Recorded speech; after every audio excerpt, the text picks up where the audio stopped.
Docteur Marniche, bonjour. Bonjour, marhaba. Merci. Donc, vous êtes médecin spécialiste en gynécologie obstétrique et vous êtes ancien chef de service à la clinique des Glycines.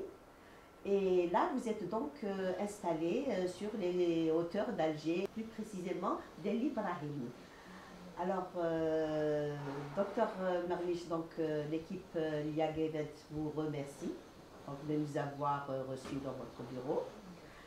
Pour rappel, donc, Liag Event, c'est une agence de communication médicale qui a donc pour vocation la promotion de la santé publique et aussi la coordination entre les médecins hospitaliers universitaires, les médecins des structures de base et les médecins de ville. La dernière fois, donc, nous avons été reçus par le professeur maître de conférence le professeur Merouche, qui est chef de service à l'hôpital de Ziralda. Et nous avons donc débattu longuement concernant les infections génitales basses. Et elle nous a fait un très beau réquisitoire qui a été ovationné par les étudiants en médecine, par les médecins. Et donc là, nous continuons notre petit bonhomme de chemin et nous atterrissons donc chez vous. Nous vous avons choisi pour cela, de par votre expérience et votre compétence. Donc nous allons débattre donc des infections génitales basses, mais plus précisément des infections mycosiques. Voilà. Alors, docteur Marniche, quels sont les motifs de consultation de vos patientes? Les infections génitales basses, surtout mycosiques, sont un motif de consultation très fréquent dans nos consultations quotidiennes. Nous voyons les malades de tout âge, à partir depuis la petite enfance jusqu'à la ménopause. D'accord, pardon, docteur Marniche. Donc, vous recevez même les petites filles? Ah oui, même les petites filles, je reçois. Je reçois énormément. Ça, c'est bon à savoir. C'est-à-dire que c'est des mamans qui sont déjà mes patientes et qui me ramènent souvent leurs petites filles. En général, c'est des vulvovaginites. C'est des vulvovaginites, surtout chez la petite fille en bas âge. Et là, on fait un examen gynécologique en présence de la maman. Je parle de la toute petite fille.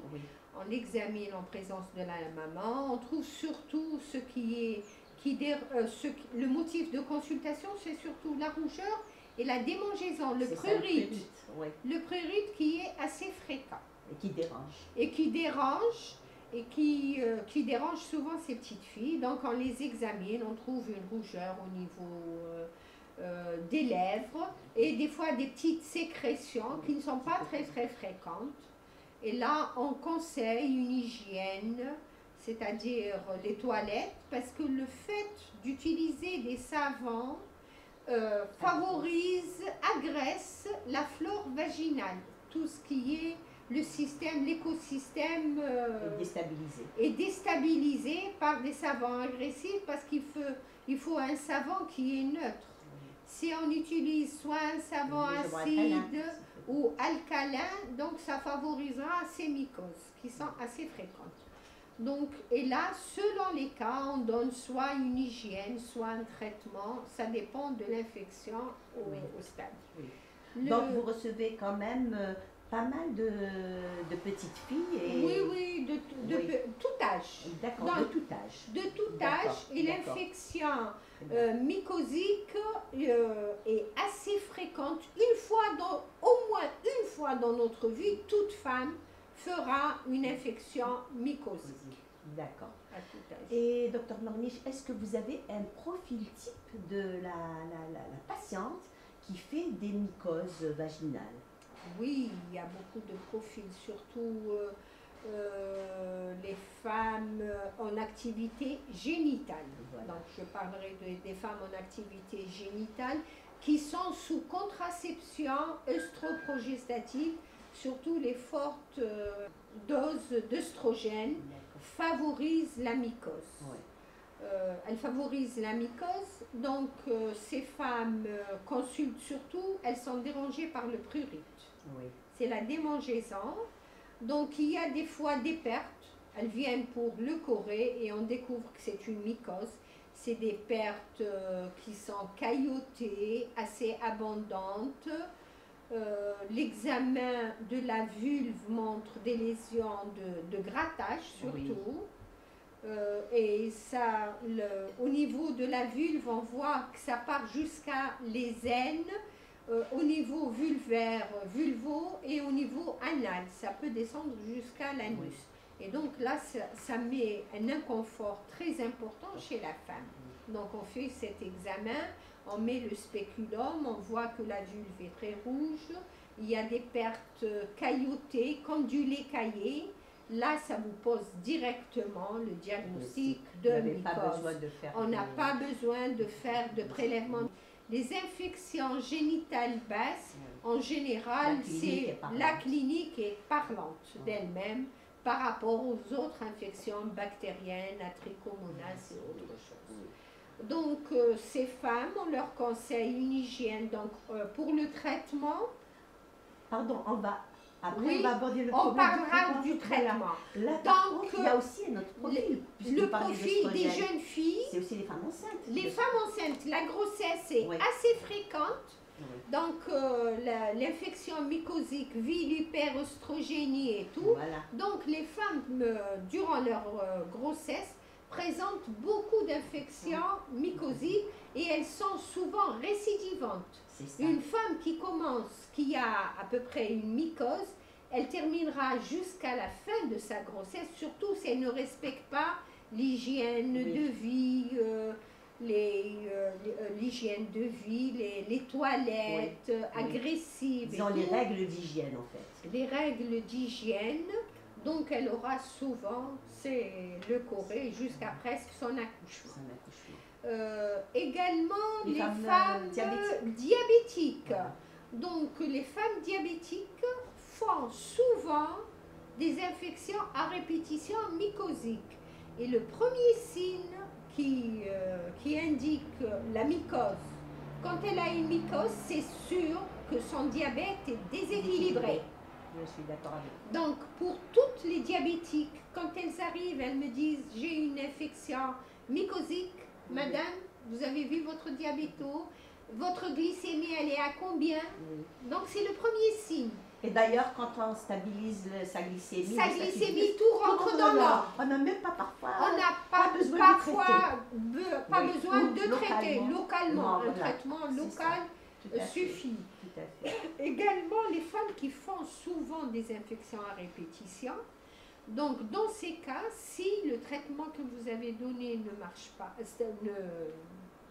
ne donne pas des effets, des résultats approbants, vous avez traité 1, 2 fois, si elle a au bout de la 3e récidive, on est obligé de demander une HGPO, une hyperglycémie provoquée à la recherche d'un diabète. D'accord. Donc, également, le cas des jeunes filles, c'est assez fréquent. Les jeunes filles, les mycoses, surtout avant les règles et juste après les règles. Donc il y a l'hyperœstrogénie, les troubles, les garnitures et tout favorisent ces mycoses et on les voit régulièrement, elles viennent consulter et on voit qu'il y a une mycose importante. Également la femme ménopausée. La femme ménopausée consulte surtout pour le prurite, même s'il n'y a pas de leucorrhée, le prurite est assez fréquent et donc on donnera des traitements locaux. Suite à la sécheresse peut-être déjà. On donne un traitement, on leur conseille une hygiène de vie, c'est-à-dire de lubrifier, mettre des crèmes un petit peu pour contrer cette sécheresse vaginale. Et la mycose survient souvent assez fréquemment. Si au bout également, si on a traité localement, des fois on est obligé de traiter par voie générale. Déjà, pardon, docteur Pardiche, avec la fameuse cicatrine à base d'acide hyaluronique, ça donne de bons résultats. De très très bons résultats qu'on associe souvent. Cicatrine, c'est surtout pour la sécheresse vaginale et tout. Si le traitement ne répond pas, donc il y a ce qu'on appelle le lichen plan.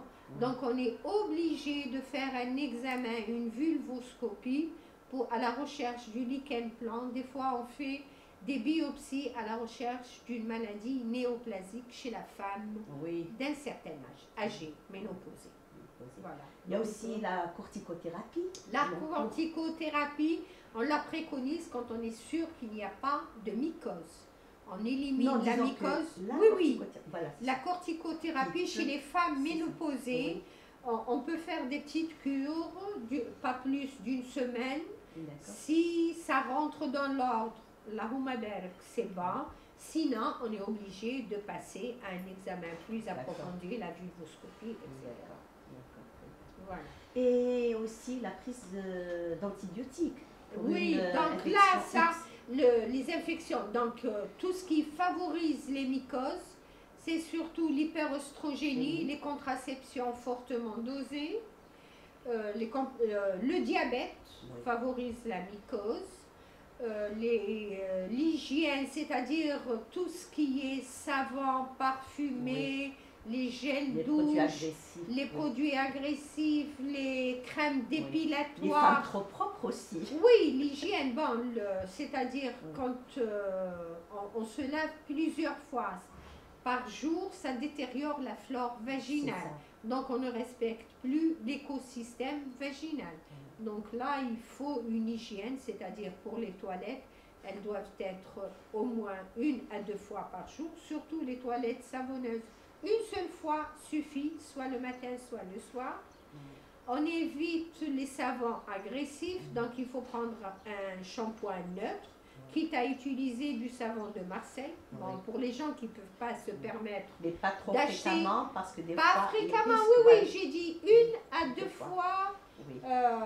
Quitte quand on n'a pas une activité sexuelle assez fréquente, donc on n'est pas obligé d'utiliser des savons fréquemment. Pour l'activité sexuelle fréquente, c'est quand même un facteur aussi. Oui, facteur de risque. De risque de mycose. Donc avis aux amateurs. Avis aux amateurs, et là on est obligé. Donc des fois quand la femme vient, on lui demande, on lui dit, est-ce que votre mari n'a pas de prurite, n'a pas de mycose, parce que mais parfois, la mycose est transmissible quand elle est importante. La femme peut la transmettre, on peut la considérer comme maladie sexuellement transmissible. Donc, même si ce n'est pas le cas. Même si ce n'est pas une maladie franchement transmissible. Mais il faut quand même, toujours est-il, on peut traiter le couple. Pour traiter le couple, des fois pour en finir avec cette mycose. Également, la grossesse favorise les mycoses. Le traitement antibiotique, surtout les antibiotiques à forte dose et pendant assez longtemps, donc favorise. Les corticoïdes favorisent les mycoses. Il y a d'autres traitements, les chimiothérapies. C'est l'immunodépression, etc. Les malades immunodéprimés font souvent des mycoses. En général, c'est ça. Les piscines, c'est-à-dire les activités sportives, les endroits collectifs, les piscines, si on ne fait pas une douche après bien importante et tout, on risque de faire des mycoses. Ça favorise l'humidité, la macération et tout. Le port de vêtements synthétiques est contre-indiqué, donc et là c'est la première. Le jean serré, le port de gaine et tout favorise les mycoses. Donc là on conseille aux femmes de porter des culottes en coton, éviter tout ce qui est synthétique, tout ce qui est nylon, tout ce qui est serré. Les protège-slips sont à bannir. Et même certaines serviettes hygiéniques. Certaines serviettes hygiéniques qui contiennent beaucoup de nylon. Donc je ne vais pas citer des marques, mais là il faut faire attention au taux de nylon dans les serviettes hygiéniques. Donc là ça favorise beaucoup les mycoses. Voilà, et les tampons aussi. Les tampons également, là tout ce qui les tampons, les diaphragmes, tout ça favorise ces mycoses. Donc là, il faut apprendre, c'est une hygiène de vie. Donc là, on leur explique l'hygiène de vie, comment... Alors, docteur Marniche, là, vous allez nous parler un petit peu de votre protocole de prise en charge. au quotidien. Au quotidien. Moi, Alors, selon la femme, pour une mycose simple et pour une mycose récidivante. D'accord. Donc pour les mycoses simplement, c'est-à-dire ça dépendra de l'âge. Oui. En général, pour les petites filles et les jeunes filles, on utilise surtout des traitements locaux. Oui. C'est-à-dire on utilise des crèmes, des crèmes à base antimycosiques, de l'éconazole. Oui. Et on leur explique l'hygiène de vie, c'est-à-dire Adopter. éviter tout ce qui est serré, les pantalons serrés, les culottes en nylon, trop de lavage. Oui. Hein? Je viens de recevoir une petite jeune fille qui vient juste de sortir avant votre visite, qui est venue pour un prurite. C'est dommage, on l'a raté. Oui, pour un prurite. On reviendra une Une autre fille fois. de 14 ans Ouais. qui a un prurite, sa maman l'a ramenée parce qu'elle n'a pas dormi toute la nuit hier. Elle se grattait. Elle se grattait et qu'est-ce qu'elle a fait toute la nuit? Elle l'a passée dans la salle de bain à faire des douches d'eau. Ah, d'accord. Et donc ça a accentué son prurite son mal, alors qu'il ne faut pas. Ah, Donc il justement. faut toujours se bien sécher, Oui. avoir une petite serviette intime, Oui. bien sécher après chaque toilette. Oui. Donc après C'est chaque, là le séchage est important C'est important. parce que plus on laisse de l'eau, plus on est mouillé, plus la macération Elle se fait. elle se fait. Elle Le s'entretient. champignon et la mycose est Les favorisée. champignons adorent le sucre et l'humidité. Voilà, l'humidité. Mm. Donc on donne des crèmes à base d'éconazole. Oui. Bon, il y a une panoplie de crèmes à base Oui. d'éconazole. Oui. Oui.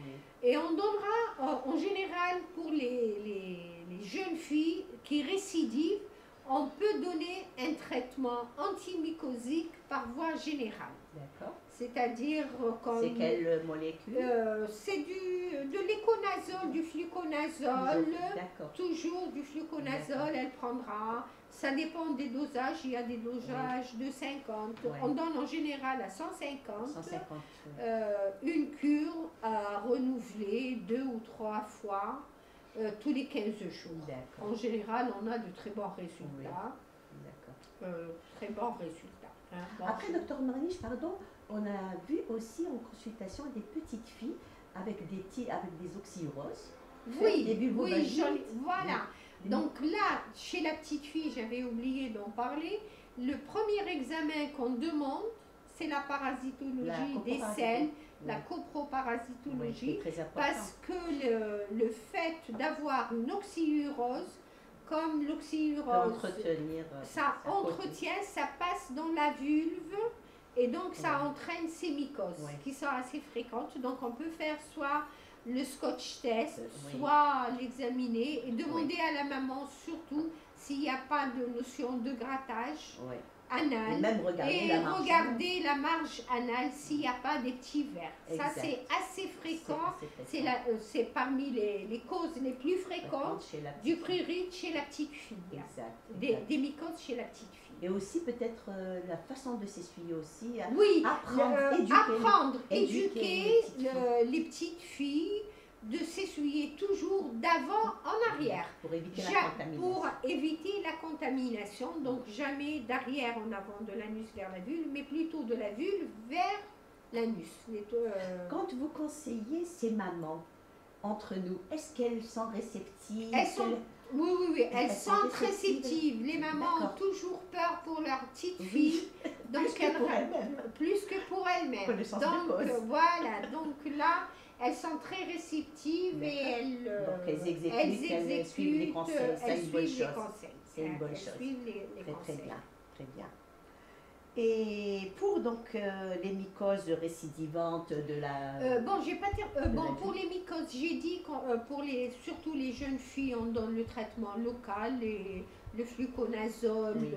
tous les 15 jours en général, avec l'explication de l'hygiène de vie et tout. En général, ça récidive très peu. Si ça récidive, même chez la petite jeune fille, n'oubliez pas de demander une hyperglycémie provoquée Toujours, à la ouais. recherche d'un diabète. Exact. et voir le traitement si elle ne prend pas des traitements au long cours, comme les enfants asthmatiques, Oui. qui sont souvent sous corticoïdes. Corticostéroïdes. Sous corticoïdes, donc la mycose est assez fréquente. Oui. Donc en général, ça rentre dans l'ordre. Si ça récidive, en général, je rajoute un antimycosique à large spectre, du métronidazole, Oui. qui donne de très bons résultats. Oui. Dès que la récidive est très peu probable. Oui.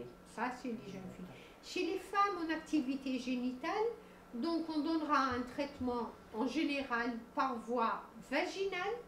Oui, en ovule. En ovule, il y a une panoplie également d'ovules à action prolongée, soit des cures. En général, la cure de 3 jours ne me donne pas de très bons résultats. Selon mon expérience, je donne d'emblée 6 jours d'ovule. D'accord. Ah, ça c'est. Et les fameuses doses uniques? Pour la dose unique, on refait pour la dose unique à l'âge, c'est-à-dire la monodose. La monodose à 300 milligrammes, je refais souvent la cure une semaine après. D'accord. Donc là, pour avoir un bon résultat. Oui, un bon résultat. Parce que une dose unique, c'est rare où on a quand on a la vraie mycose, des pertes caillebottées, des leucorrhées très importantes et tout. Et là, dans ces cas-là, on associe la voie générale. D'accord, ok. Parce que la voie locale ne donne pas souvent de bons résultats, ça va récidiver. Oui. Donc, dès qu'elle arrêtera son traitement, ses ovules, ses crèmes, là, ça récidivera. D'accord. Donc, ça récidive, surtout durant la grossesse. Et là, qu'est-ce que vous donnez? Vous m'avez dit, c'est l'éconazole. De l'éconazole, surtout en première intention, oui, on donne de l'éconazole, une cure de 6 jours, associée à des crèmes locales, le traitement par voie générale, le fluconazole pour ne pas récidiver. Et si ça persiste, si elle vous reviendra, donc il se pourrait, durant le traitement, ça rentre dans l'ordre. Au bout de 3-4 jours, ça rentre dans l'ordre. Mais elle reviendra 2 mois après, elle vous dit que j'ai refait la même mycose. Voilà. Donc, dans ces cas-là, on associe le métronidazole par voie générale. Avec, dans ces cas, vous pouvez soit changer de marque d'éconazole, parce qu'il y a plusieurs... Et la sertaconazole, la sertaconazole, avant on ne l'avait pas en Algérie. Oui. Bon, elle existait avant et après elle a disparu. Actuellement, elle existe. On la préconise dans les récidives des mycoses. C'est ça. Dans mon expérience en général, je donne 2 cures. Je ne m'arrête pas à une cure. Oui. Toujours en monodose espacée. En monodose espacée d'une semaine. Très bien. Parce que dans mon expérience, le fait de donner un seul ovule, obligatoirement, elle récidivera. Oui, de toute façon, ça ne fait pas de mal. Ça ne fait pas de mal. Donc, 2 ovules, 7 jours d'intervalle, de très bons résultats. D'accord, la sertaconazole la sertaconazole en cure, sans associer de traitement par voie générale. Sans le métronidazole, donc de très bons résultats. C'est plus pratique, c'est sûr. C'est sûr que c'est plus pratique. Et puis éviter la voie générale aussi. On évite la voie générale, le passage par le foie. Et puis même les petits effets... oui, indésirables du métronidazole, le goût amer le matin, la gêne un petit peu gastrique. Exact, toute la panoplie. La panoplie qui s'ensuit. Donc c'est un bon schéma thérapeutique. C'est un très bon schéma thérapeutique. Oui, heureusement qu'on l'a. Et c'est une molécule qui est fabriquée ici en Algérie aussi. Oui, ça c'est, on l'a appris dernièrement, qu'elle est fabriquée en Algérie, le prix n'est pas excessif, donc on en fait profiter nos malades. Exactement. C'est un avantage. Tout à fait. Alors, docteur Marniche, de par votre longue expérience, je dirais, donc quelles propositions pouvez-vous faire à votre niveau pour donc améliorer la prise en charge de vos patientes? Concernant toujours la mycose. La mycose, bon, qu'est-ce que vous pouvez... Surtout, on préconise l'hygiène de vie, c'est-à-dire éviter tout ce qui est serré, les pantalons serrés, les garnitures, Les habits synthétiques qui se vendent un peu partout voilà, le aussi. synthétique là est à bannir, Bannir. c'est pas à supprimer Tout ou à à... De Oui. temps en temps, il est à bannir, surtout le coton, utiliser des Surtout cotons. pour les Et sous-vêtements.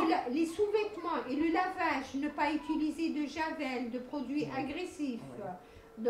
tout ça favorise, aide à éliminer les mycoses à répétition. Oui. Donc ça c'est l'hygiène de vie. Éviter trop les sucreries, l'alimentation Aussi. trop riche. Oui. Et pour l'administration de probiotiques, De probiotiques, qu'est-ce que vous en pensez? oui. On utilise souvent les probiotiques, surtout chez la femme en activité génitale. Donc il y a des, pour les probiotiques, il y a des pénuries. Des fois, on en trouve, c'est à cause de c'est ça. à cause de ces pénuries les probiotiques ne sont pas Rentrés dans nos mœurs. ne sont pas rentrés dans nos mœurs, Oui. mais il y a pas mal, il y a certains laboratoires qui font des probiotiques, et on en profite pour les... Et ça aide? Ça aide beaucoup. D'accord. Oui, dans mon expérience, pour rééquilibrer la flore rééquilibrer la flore vaginale, Oui. donc on utilise beaucoup de probiotiques. D'accord. Quand ils sont disponibles. Oui, c'est la disponibilité. Oui. Mais si déjà les patientes respectent les règles d'hygiène de base, l'alimentation, comme vous dites, diminuer les sucreries, etc. Et surtout le port de coton à la place du synthétique, c'est déjà pas mal. C'est déjà pas mal. Oui, c'est supprimer les savons agressifs, il faut prendre des savons neutres. Ne pas se laver, surtout fréquemment. Les toilettes fréquentes favorisent. J'ai oublié de parler des douches vaginales. Certaines femmes font des douches vaginales. Là, c'est en principe, on ne doit pas faire. Lavage externe. C'est des lavages externes suffisent. Vous m'avez fait rappeler, une patiente qui me disait qu'il faisait des mycoses à répétition, que je devais traiter en consultation, et qui me disait, pourtant docteur, on l'avait non, c'est le bas ou la javel. Ah oui, non, surtout ne pas utiliser l'eau. Pour vous dire que l'éducation finalement thérapeutique est très importante. Est très importante. Bien sûr, il ne faut jamais utiliser des produits agressifs, la javel, le vinaigre, tout ça. On peut utiliser du bicarbonate, donc on conseille aux femmes de faire du bicarbonate, donc 1 à 2 cuillères dans 1 litre d'eau bouillie pour faire des toilettes externes. Mais les douches vaginales sont à bannir, à proscrire. Et les bains alors? Quels bains? Les bons bains moussants. Le bain moussant, non, pas très, parce que c'est externe. C'est externe. Ça. Après, vous séchez bien, vous mettez une crème. C'est-à-dire ce que je conseille pour les femmes, les femmes ménopausées et tout, il faut toujours mettre une huile lubrifiante pour éviter la sécheresse, quitte à mettre de la vaseline, de l'huile de paraffine, il y a pas mal, pour éviter la sécheresse, c'est tout. Donc il y a du Dexéril, de la vaseline, il y a pas mal de crèmes, mais ne pas utiliser soit les crèmes agressives, ne pas utiliser des savons agressifs, ne pas porter des sous-vêtements trop serrés, synthétiques. C'est vraiment les règles d'hygiène de base. Et ces mycoses, sauf au cours de la grossesse, l'hyperostrogénie, quand on a une contraception. On peut faire de temps en temps des petites mycoses, mais qu'on arrive à gérer par un traitement local. En général, quand elle consulte précocement, c'est-à-dire si elle laisse sa mycose évoluer, parce que la mycose évolue vite. C'est en train de jour en jour, une semaine, parce qu'il y a certaines femmes qui viennent au début du prurite, il y a d'autres qui laissent 1 mois, 15 jours, j'ai fait ça. Même sans ça, le contrôle chez son gynécologue doit être impératif tous les 3-4 mois, je pense. Bien sûr, le contrôle, je n'ai pas parlé des frottis. Pour le dépistage, le frottis est obligatoire chez toute femme en activité génitale 1 fois tous les ans. pour la surveillance. Pour la surveillance, surtout. Ça sera l'objet de l'autre rencontre, Dr Marniche. Inch'Allah. On se reverra, ne vous inquiétez pas. Donc, pour les dépistages, donc là, surtout, je jetterai un petit mot simplement pour dire que la consultation en gynéco vous sauve la vie quand vous consultez à temps. Parce qu'il y a des cancers qui sont dépistables, comme le cancer du col ou le cancer du sein. On fait une mammo tous les 2 ans, on est tranquille. Et là, j'ai ça du HPV. Voilà, le frottis annuellement, il vous sauve la vie quand le cancer est pris à temps.